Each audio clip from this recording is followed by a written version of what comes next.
karena baju 4 kali tunangan itu nggak jadi, apalagi yang pertama meninggal ya, meninggal terus dianggapnya ini sebagai perempuan sangkal. Tapi ternyata setelah dari sekian tahun menunggu dapat suami yang pas banget ya pilihannya. Alhamdulillah. Cerita dong, siapa nih suami nih? Memang mintanya yang begini. Sebenarnya, sesuai nggak dari kriteria yang Mbak Ju pengenin ada di si suami?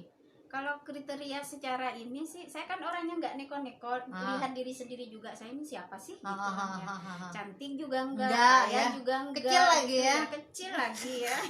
Udah kecil, hitam, tinggal dipitis gitu ya. Jadi kan, tetapi saya selalu mengutamakan hanya akan memilih orang yang punya kapasitas keilmuan jauh di atas saya. Oh, lebih pintar lah ya, lebih pintar.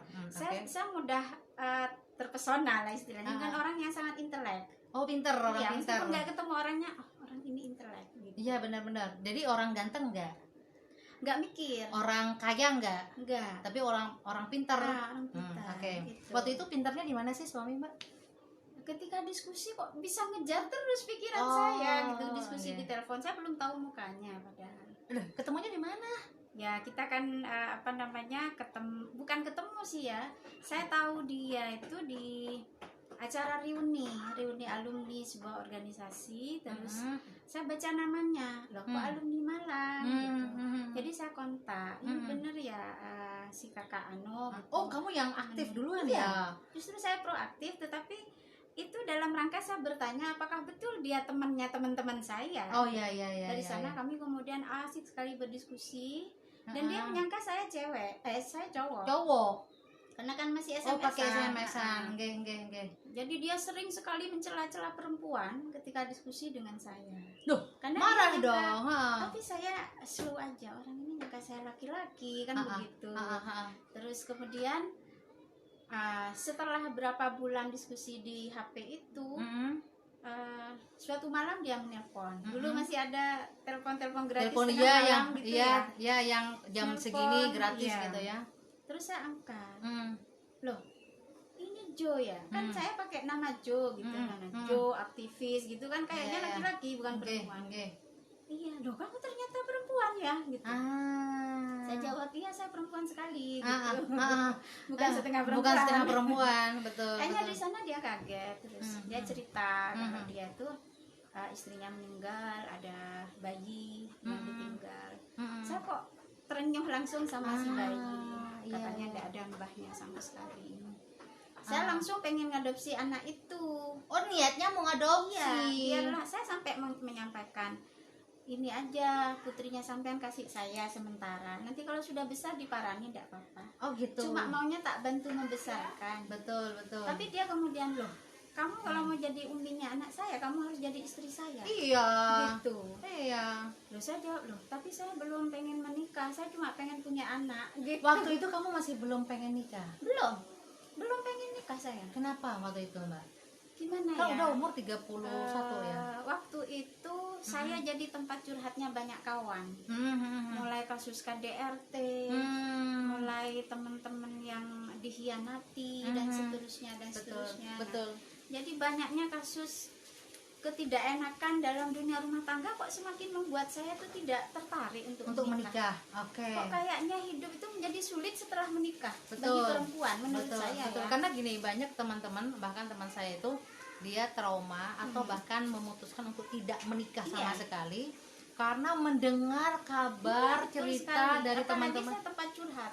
Iya. Tempat curhat dan karena ya kayak tong sampah memang mukanya. Jadi orang kepengen buang sampah gitu ya. Tempat sampah yang mulia ya. Yang mulia. Ya benar-benar Mbak. Karena saya juga mengalami gitu. Nggak tahu kenapa apa muka saya kayak tong sampah gitu. Sekali ngeliat muka malah kepengen curhat. Saya pernah mengatakan pada orang tua, engkau tak latih ya. Kamu? Iya, dengan beraninya.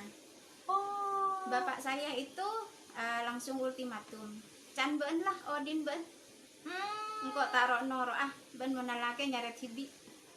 Oh gitu. Kamu sempat akhirnya memutuskan tegang dengan orang tua urusan saya tidak mau menikah. Kalau ibu saya kan disereh engkau nak ben tak anake engkau berem lah. Iya. maksudnya masa depan mereka di hari tua. Saya anak tunggal, keturunan mereka terputus di saya jika saya benar-benar tidak Menikah. Tapi saya kemudian berpikir, akhirnya saya memutuskan saya hanya akan menikah jika ketemu dengan orang yang membuat saya ingin menikah. Betul. Dan ketemulah saya dengan beliau. Enggak, ini Yang akhirnya membuat saya tidak mengkalkulasi lagi kekurangan seseorang. Karena orang pasti punya kekurangan. Iya. Nggak, menurut Mbak Jo nih, kalau ada beberapa teman baik yang sudah pernah gagal ataupun yang tidak pernah sama sekali menikah, memutuskan, baik laki-laki atau perempuan ya, sama. karena ini juga kasusnya sama, baik laki atau perempuan memutuskan untuk tidak menikah. Bagaimana menurut Mbak Jo? Saya kira selama dia, Apakah dia itu memutusnya itu karena sangkal ya, Mbak? Enggak juga ya?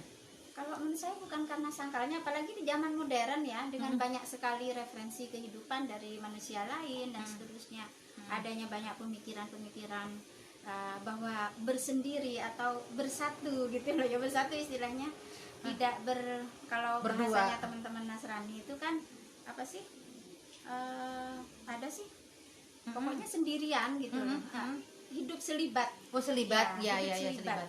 Saya kan juga akrab dengan putra seorang pastor ya di Bogor.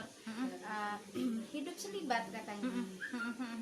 Selama dalam etika sosial tidak ada pelanggaran-pelanggaran yang dilakukan, tidak merugikan orang lain, kenapa enggak? Karena tidak menikah pun adalah sebuah pilihan. Betul. Nah, jadi Mbak Jo pernah berada di fase itu. tidak ingin menikah Iya. dan memutuskan untuk menjadi selibat. Iya.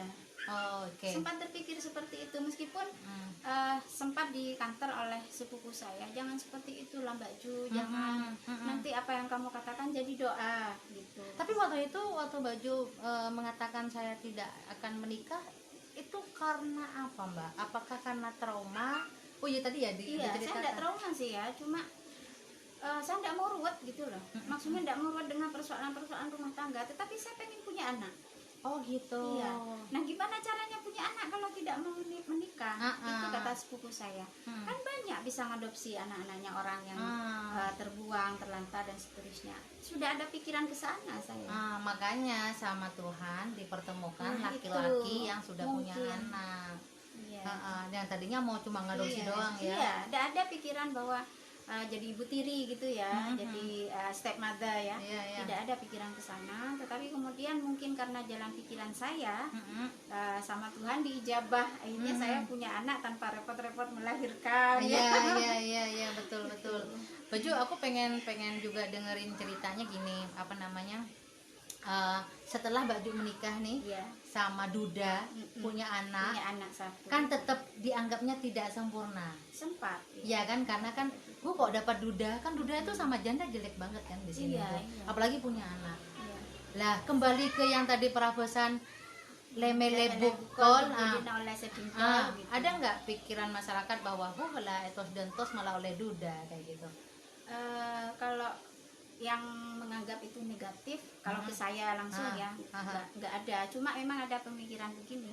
Saya itu sudah berumur ketika menikah, sudah lewat 30. Artinya dianggap sah-sah saja saya dapat Duda punya anak. Toh orang ini sudah perawan tua gitu loh.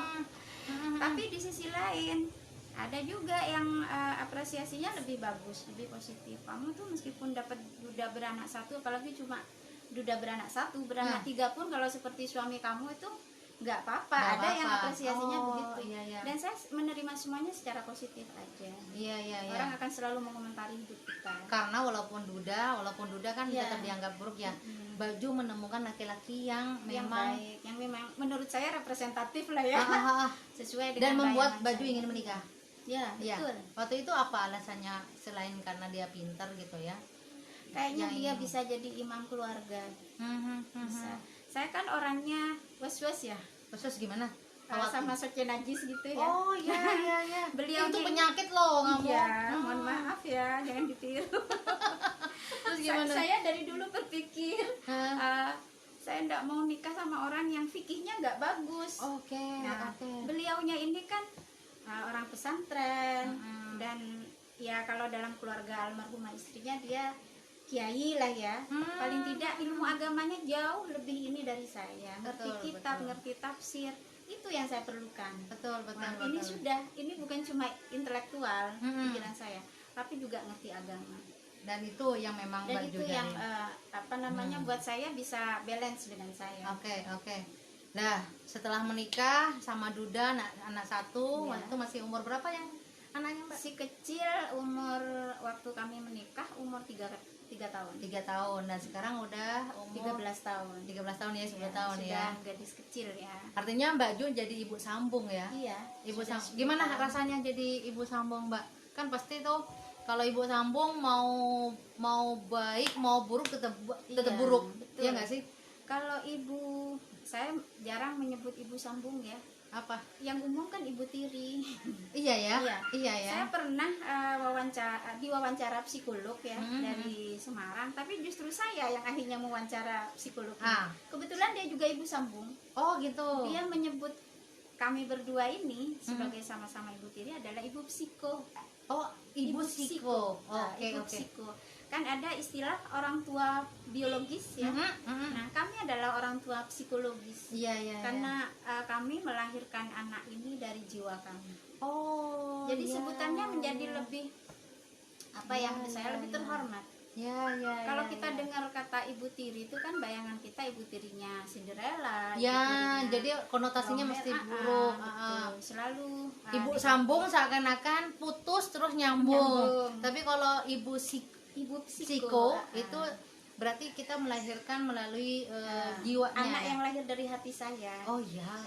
Bagus juga sih istilahnya. Bagus ya. Ibu Ditiru lah. psiko. Nah, terus Ya, gimana memang, tuh? Tapi ada nggak sih orang-orang yang Pasti itu Mbak, negatif? ya pasti. Saya selalu merasa dari awal menikah, dari awal menjadi ibu anak saya ini, Mm-mm. masa-masa yang kami lalui selama 10 tahun ini adalah masa ujian yang tidak akan pernah berakhir. Iya, betul. Ujian dalam artian sebaik apapun saya, orang akan tetap menilai Mm-mm. saya hanyalah seorang ibu tiri. Ibu tiri. Istilahnya gini ya Mbak, kalau ibu kandung melotot sama anaknya, Gak masalah. no problem kan? Iya. Jadi ya emaknya gitu kan. Tapi saya bersuara keras sedikit saja, ya maklumlah ibu tiri. Ibu Nah, tiri, betul. ini stigma. Betul. Di sini stigma. Betul. Tapi alhamdulillah ya seiring waktu saya tidak perlu mengatakan pada orang lain saya loh ibu tiri yang baik. Iya, Tidak iya. perlu. Tapi orang lain silahkan melihat. Tapi saja. anak itu tahu nggak sih kalau bukan ibu kandung? Tahu. Dia tahu sebelum ayahnya menikah dengan saya, abahnya menikah. Kan dengan masih saya. umur 3 tahun, Mbak. Umur 2 tahun itu dia sudah bertanya, kok cuma saya di sini yang tidak punya umi? Oh. Di lingkungan keluarga besar umiknya yang semuanya ada umiknya. Iya. Kok saya ini manggil umi ke bibi saya, ke uminya Kak ini. Manggil kamu siapa, Mbak? Umi. Umi ya. Jadi dari sebelum kenal saya, suami saya itu si anak sudah diberi pemahaman, umi kamu meninggal, diajaknya ke kuburnya. Oh, geng. Umi kamu tidur di sini selamanya. Oh, iya. Gimana caranya biar saya punya umi lagi, Bah? Iya. Abah akan cari. Itu jauh sebelum ketemu saya, masih baru umur 2 tahun katanya. Nah gini, dari pengalaman saya dan juga teman-teman gitu ya yang saya dapatkan, kupikir tadinya melahirkan anak itu yang paling sulit ya, karena itu kan nyawa ya perjuangan taruhannya. ya antara hidup dan mati. Ya, tapi ternyata mendidik anak itu lebih Jauh lebih sulit. berat, Gimana Mbak mendidik anak sambung ini seperti apa sih? Kok anak sambung ya? Anak psiko ya. psiko. Ya, anak tiri lah ya. Ya, Nggak apa-apa itu disebut. bagaimana? Karena kan anak itu kan juga tetap melewati masa puber juga, di mana Iya. nggak mau disalahkan atau gimana macam-macam. Gimana? Tapi Enak mungkin nggak? karena- Ada kendala nggak? Kendalanya ini di awal-awal dia sering ini ketika dia ngambek karena saya menyuruh melakukan sesuatu, misalnya ayo nak rambutnya diikat, enggak mau diikat, kemudian misalnya saya paksa, dia kadang terlontar, kamu kan bukan umiku. Nah, di situ pedih sekali ke saya gitu. Saya yang merawat dia dari kecil. Nah, tapi itu dulu waktu dia masih balita, masih umur 4 tahun 5 tahun. Tapi setelah itu ya mungkin jiwa akan dirasakan oleh jiwa. Dia Betul. merasakan ketulusan saya, perjuangan saya untuk kebaikan dia. Tidak pernah seperti itu lagi, cuma waktu dia masih umur 4 tahun itu. Oh, yang Iya. yang baru-baru ini Baru justru nggak pernah, justru sekarang dia paling nggak terima kalau ada orang yang mendiskreditkan saya, siapapun itu. oh, kalau ada orang yang bilang itu kan cuma Iya, ibu tirimu. iya. Dia nggak terima. Bahkan pernah ada family gitu ya. Itu bukan umi kamu. Kadang begitu. Anak saya langsung begini ke saya, "Mi, jangan pergi ke rumahnya orang itu lagi." Kenapa, Nak? Tersinggung. Dia bilang umi bukan umi saya. Saya sudah tahu kalau saya tidak lahir dari umi. Tapi umi itu umi saya. Begitu. Dia sekarang justru paling care, paling interest dengan saya ketimbang dengan abahnya ya. Apa-apa ke saya. Mungkin karena dia anak perempuan, saya seorang ibu.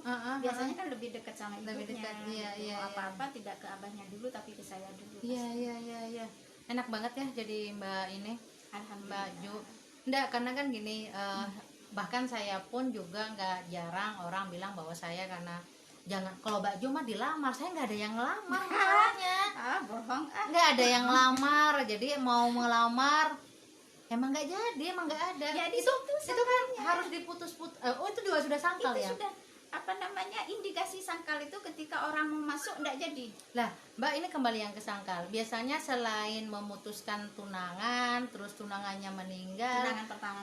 Tunangan pertama ya. Oh, tunangan pertama meninggal, apalagi yang membuat perempuan itu menjadi sangkal? Menolak lamaran pertama. Menolak Iya. tunangan yang pertama. Lamaran.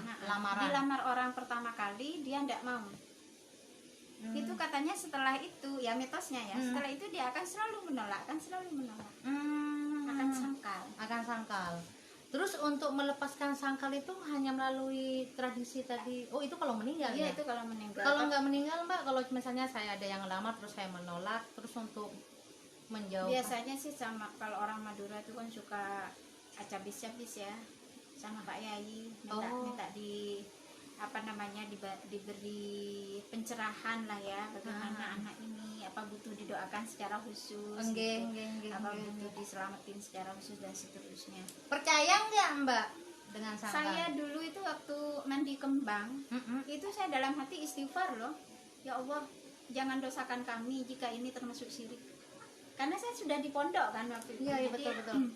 Sudah sanawiyah waktu itu, dan saya berpikir seperti ini sebenarnya mitos yang mendekati syirik. Iya ya. Jadi saya istighfar, apa yang dilakukan ibu saya dan saya yang mengikuti anjuran orang-orang itu, semoga sama Allah tidak didosakan. Iya. Artinya teman-teman cewek nih yang nonton yang belum menikah, kalaupun misalnya tidak srek ya Mbak ya dengan pilihan, nggak usah takut, nggak usah malu. Jangan pernah khawatir sama Allah, itu aja kalau saya. Betul. Setiap orang itu saya kan selalu berpikir begini Mbak Novi, dari dianggap terlambat ya, setelah semua sepupu saya menikah, punya anak, dan saya yang banyak membantu menjaga mereka ketika operasi melahirkan, merawat anak-anaknya, membantu itu waktu saya masih lajang. Saya selalu berpikir bahwa menikah itu bukan seperti kita mendatangi dokter yang datang duluan dipanggil duluan, yang ngambil tiket duluan dipanggil duluan. Menikah bukan seperti itu. Iya. Sering kita mendengar akan indah pada waktunya. Waktu ini yang tahu cuma Allah gitu loh. Jadi yang penting kita positif, kita nyaman, mau jadi lajang umur berapapun. Kan banyak teman-teman kita yang aktivis sudah lewat 40, lewat bahkan sudah, teman saya ada yang sudah umurnya lewat 50 belum menikah. Dan dia enjoy. Iya. Meskipun kadang dia berkata, asik ya Ju punya suami. Asik Mbak. Kalau suaminya asik, saya bilang gitu. Karena kadang orang ketika sudah masuki dunia pernikahan, dia merasa kehilangan kehidupannya yang dulu. Itu yang tidak terjadi pada saya Mbak Novi. Ya alhamdulillahnya saya punya suami yang sangat memerdekakan. Dan mendukung lagi ya. Mensupport semuanya, mensupport bukan hanya dalam artian ini boleh, tapi dia mensupport dengan fasilitas. Kamu boleh begini, aku antar dan seterusnya. Itu support yang sebenarnya menurut saya. Iya, karena nggak tahu ya kalau di Madura kan kita mendengar tradisi sangkal ini kan ya. Kadang-kadang bukan karena juga menolak lamaran Mbak, juga karena meninggal ya satunya ya. Meninggal, menolak lamaran, memutuskan lamaran ya juga, memutuskan pertunangan. Itu juga ya. Ada juga yang misalnya pernah dengar nggak kalau misalnya didahului sama adiknya. Nah, pelangkah ya. Kan Kan harus gimana bayar tuh? pelangkah ya. Oh gitu. Iya, Biar nggak sangkal. biar nggak sangkal. Jadi kalau misalnya adik itu harus perempuan apa laki-laki, Mbak? Biasanya adik perempuan. Adik Kalau perempuan. laki nggak berlaku. Oh, nggak berlaku. Jadi memang ada apa namanya, ada semacam diseret ke ini, ke perempuan gitu loh. Oh, jadi kalau saya punya adik perempuan, terus Kemudian adik perempuan yang menikah menikah. lebih dulu, dia harus bayar pelangkah pada Mbak Novi. adikku apa suaminya? Adikku. Bayar apa? Pelangkah. Pelangkah apa? Pelangkah itu karena dia melangkahimu. Terus bayarnya pakai apa? Ya, terserah permintaanmu. Oh, aku yang minta. Iya. Jadi kalau kamu minta pelangkah rumah, dia harus ngasih rumah. Oh gitu. Minta minta ya dapat rumah banyak-banyak gitu ya. Oh gitu. Jadi aku yang minta sama adikku biar aku nggak sangkal. Iya. Oh. Ada sepupu saya yang begitu Mbak Novi. Jadi gitu. mbaknya adiknya pamit akan menikah lebih dulu. Terus saya bilang, Mbak bayar pelangkah lah.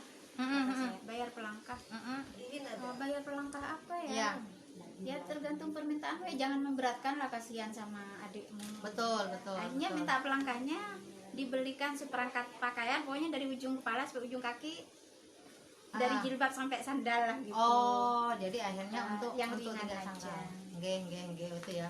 Oke, baju ini kita sudah lebih dari 30 menit. Ya. Nah, teman-teman, aku mau baca dulu deh sebelum Mbak Ju mau terakhir memberikan saran ke teman-teman.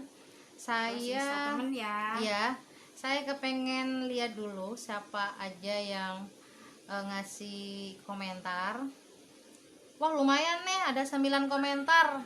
Ya, boleh. Ini sangkal-sangkol. Nah, Mbak Widianti Rose ya. Oh, Istilahnya Mbak Ju memang selalu ngangenin ayam putih glowing, seperangkat alap solap, dan biarkan mengalir seperti ingus. Emang ingus ya, ngalir ya. hidup itu biarkan mengalir saja. Ketika ingus kan nggak ada Iya. yang menghambat ya. Betul, ngalir aja. Terus ada Firdausiah, ini seru nih. Anak bisiko, keren. Iya bener. Iya. Ibu biologis, ada Zainal Mutakin, Mbak. Apa katanya? Ibu biologis, ada biopsikologis. Iya. Itu sebenarnya ada 9 tuh, gimana nih? Oh, ada Zainul, ada Ahmad Kusairi. Muang sangkal itu penting, Mbak. Ya itu salah Muang satunya. sangkalnya gimana? Muang sangkal itu dengan ngasih pelangkah itu muang sangkal. Kalau yang Kalau kasusnya, dilangkahi ya. ya, kalau kasusnya ini meninggal tadi, Iya, itu juga muang sangkal, mandi kembang. mandi kembang di atas kuburannya. Iya, Kalau memutuskan, Mbak, gimana? Kalau memutuskan, Mutus lamaran atau menolak lamaran? kalau sejauh ini saya tidak pernah melakukan sesuatu yang bisa dikatakan untuk membuang sangkal. Saya cuma yang mandi di atas kuburan itu aja. Oh, itu aja. Setelah itu saya tidak melakukan sesuatu, meskipun sempat terganggu ya dengan stigma saya ini sangkal, jadi harus ada beberapa upaya untuk membuang sangkal. Ya, karena memang Mbak Ju sendiri nggak percaya dengan sangkal. Mbak, terakhir tunggu sebelum closing statement. Menurut Mbak Ju yang disebut dengan kunci itu dikunci perempuan. Terkunci. Iya. Percaya nggak sih, Mbak?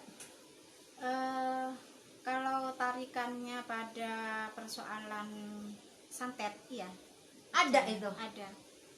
Istilahnya kotekah. Kotekah ya, Iya. tuh kan? Saya banyak berdiskusi dengan orang-orang ya. Jadi kalau sihir atau santet itu masih bisa ada penangkalnya. Masih ada penawarnya, istilahnya racun ada penawarnya. Tapi kalau kotekah itu nggak bisa. Nggak ada pembukanya. Nggak ada. Itu kunci yang istilahnya kuncinya dibuang ke laut.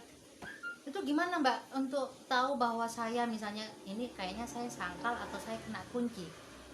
Nggak bisa ya? Ya karena saya tidak pernah percaya itu, saya menjadi tidak ini gitu loh. Tapi ada kasus perempuan yang begitu. Ada yang di desa saya juga ada sih, usianya sudah jauh melewati saya. Ada desas-desus bahwa dia itu kena kotekah gitu. Kena kotekah, terkunci lah ya jodohnya. Saya pribadi tidak percaya. Jadi mungkin memang Tuhan menyediakan jodoh dia itu dalam usia dia yang lama. Meskipun sampai sekarang memang belum menikah ya. Entah dianya sendiri percaya atau tidak, saya tidak tahu. Oh gitu ya. Kalau saya sih kepercayaan kita terhadap apapun itu adalah sugesti kan. Iya, Misalnya iya, kayak iya. kita itu kadang sakit, tersugesti oleh cukup minum ini, nggak Oh, usah ke iya. dokter, kadang kan Iya, sembuh iya, ya. iya, iya. Nah, Iya. jangan tersugesti dengan itu menurut Iya, saya. iya, iya, iya. Yang paling baik lah ya. Enggak, karena apa namanya ya, sebenarnya orang tua kadang-kadang bukannya percaya, nggak Iya. percaya dengan sihir, Iya. tekanan sosial itu ya. Iya, yang sulit sekali Ya, dihadapi. mak pula Noviri kening sangkal atau kening kunci, ya beri minum nih, akhirnya yang ibu Ya saya nggak apa-apa kalau cuma dikasih minum air baca-baca itu ya, Iya, air iya. doa ya. Iya, air doa. baca-baca. Air doa terus ujungnya minta duit biasanya. Jangan. Nggak, kalau saya selalu positif. Ini kamu dikirimi air doa. Waktu saya masih lajang. masih lajang. Hmm. Ini doa suruh baca biar jodohmu cepat. Hmm. Saya banyak sekali menerima lembaran-lembaran doa dan saya baca. Oh gitu. Karena menghargai yang memberi dan mereka rata-rata nyai, kiai gitu. Yang sangat bersimpati pada saya, nggak segera payu-payu ini. Iya, gitu. iya, benar. Oh, kamu banyak juga ya? Iya. Itu kalau dikumpulin tuh berapa lembar tuh, Mbak? Banyak. Saya jadi skripsi ya. Benar-benar. Oke, Mbak Ju. Iya. Apa namanya ini dari Ahmad Kusairi juga nih, mantap. Oke, Mbak Ju terakhir nih, mungkin ada yang ingin disampaikan Mbak Ju ke para perempuan ya, atau juga kepada masyarakat gitu, karena kan sebenarnya masyarakat itu kan seperti kayak Tuhan ya, menghakimi terus mengintimidasi Masyarakat dalam perspektif Butejo gitu ya.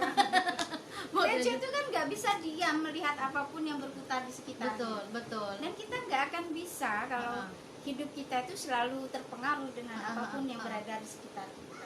Oke. Harus punya sikap cuek sedikit ya. Iya ya, harus ya. Oke, Mbak, apa yang ingin disampaikan khususnya kepada perempuan juga kepada masyarakat tentang yang berkaitan dengan sangkal, Mbak? Iya. Kalau sangkal mungkin ya berpikir positiflah pada takdir apapun yang diberikan Tuhan. Itu menurut saya itu salah satu vaksin yang sangat kuat untuk menolak kesangkalan. Iya. Iman ya. Iya, sebenarnya. iman. Jadi sudahlah. Apapun yang terjadi pada kita itu skenarionya sudah di tangan Tuhan. Iya, Jadi benar. jangan pernah berpikir untuk begini dan terlalu terpengaruh pada pandangan-pandangan orang yang bahkan pandangan itu tidak berdasar, tidak bisa dikaji secara ilmiah dan seterusnya. Kemudian ya jangan merasa rendah diri atau merasa buruk hanya karena kita tidak sama dengan orang lain. Iya. Itu sangat penting sekali. Karena persepsi positif tentang diri sendiri itu akan menularkan persepsi positif pada orang lain terhadap kita. Betul. Seperti yang tadi Mbak Jo singgung bahwa pernikahan itu bukan perlombaan siapa cepat dia dapat, tapi pernikahan itu ialah hak segala bangsa. Dan oleh sebab itu siapapun tidak boleh merusuhinya. betul. Oke, Mbak Jo ada lagi yang mau disampaikan? Apa ya? Soal ibu tiri mungkin ya. Itu penting banget karena biar masyarakat juga tidak lagi berpikir buruk lah ya tentang ini ya. Ibu tiri itu hanya sebuah sebutan. Jadi bisa jadi ibu tiri yang baik, yang mudah-mudahan saya menjadi ibu tiri yang baik, bisa jadi jalan surga seorang karena dia menjadi ibu tiri. Betul. Karena saya pernah membaca hadis bahwa ada perempuan-perempuan yang akan dimasukkan surga oleh Allah pada surga yang khusus, di mana perempuan-perempuan ini amalnya satu, yaitu membesarkan dan mendidik anak dengan hati. Oh my God. Ya, jadi jangan pernah rendah hati karena rendah diri karena menjadi ibu tiri ya. Teruslah berjalan dan berpikirlah positif, itu aja. Dicari ya duda punya anak. Satu. Saya juga kepengen masuk surga. Betul sekali. Tapi kalau saya pribadi Mbak Novi agak ini kalau duda cerai ya. Oh gitu. Iya. Agak kurang merasa aman. Kenapa sih Mbak kalau duda cerai? Ya karena masa lalunya masih hidup. Kalau meninggal selesai Iya, ya. selesai. Meskipun bisa jadi saya cemburu pada orang yang sudah mati. Kalau saya dibanding-bandingkan. Kamu masih cemburu sama mantan istri? Kalau saya dibanding-bandingkan. Tapi itu sudah kode etik kami dari awal menikah. Hanya satu yang tidak boleh dilakukan beliau. Apa? Jangan membandingkan kebaikan saya dengan kebaikan Allah. Dan ketidakbaikan kami. Oh iya. Dan itu tidak pernah dilakukan sepanjang 10 tahun. Nggak pernah dibanding-banding, makanya benar nih Mbak Ju udah nunggunya 31 tahun ya, di umur 31 tahun udah nolak 4 kali lamaran, udah dianggapnya sangkal, udah dianggapnya perawan tua, tapi ujung-ujungnya dapat suami yang luar biasa banget ya. Pangeran muda berkuda putih ya. Ya Allah, ampun deh, bucin banget. Bucin sekali. Bucin. Oke. Boleh dong bucin. Tuh kan, padahal udah nikahnya udah 10 tahun, masih bucin aja ya. Boleh. Ini berarti ini ya, semakin tua semakin bahagia. Oke, semoga iri ya, Mbak Novi ya. iri banget karena semoga aja saya masih disisakan laki-laki sama seperti suaminya. Amin. Mbak Du ya. Yang baik-baiknya. Karena si suaminya juga punya mobil. Saya kan mata duitan. Mobilmu sudah banyak banget, itu masih mau cari mobil dari orang lain. Gue nyari laki yang bisa bikinin rumah, tanah udah beli Mbak. Maksud saya mau bangun rumah kan butuhnya sekitar 500-600 gitu. Oke. Kalau tanah Mudah-mudahan jadi doa ya. Amin. Oke, terima kasih ya sudah Terima kasih, menonton. teman-teman ya. Oh, ini juga ada Holid Emen. Sepertinya saya kenal yang mana ini? Oh iya, Mas Holid itu. Oh gitu, Iya. temannya Mbak Teman Ju saya ya. di Kata Bintang. Di Kata Bintang. Oh, Kata Bintang juga ada laki-lakinya ya? Iya dong. Oh, Mas Holid selamat ya. Ini bukunya apa? Mau terbit ya, Mbak? Iya. Yang Kata Bintang ya? Iya. Saya menulis buku tentang Ibu Tiri loh. Ibu The Tiri. Voice of My Stepmother. Oh kan? Buku saya itu yang Itu akan, bisa pasti itu insya Allah bermanfaat. Betul. Ada Alvin Nuha juga tuh. Iya. Terima kasih sudah menonton dan Terima kasih. ini sudah udah lewat dari 30 menit. Terima Iya. kasih waktunya Mbak Ju dan sebentar lagi saya akan mengantar dia ke rumahnya.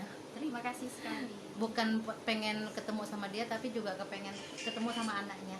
Wah, ada di pondok dia. Oh, di pondok. Iya. Jadi habis diculik bertanggung jawab. Bertanggung ya, jawab mengangkat. akan mengembalikan. Saya juga hadir dari tadi malah S. Herianto, Mbak. Wah, kawan saya itu juga. Ah. Dia suhu dalam menulis ya. Wow, kan para Iya. penulis semua nih yang pada ngumpul nih ya. Oke, terima kasih ya. Nanti bisa ditonton di channel YouTube saya tayangan ini. Oke, terima kasih. Assalamualaikum warahmatullahi wabarakatuh. Waalaikumsalam. Selamat sore.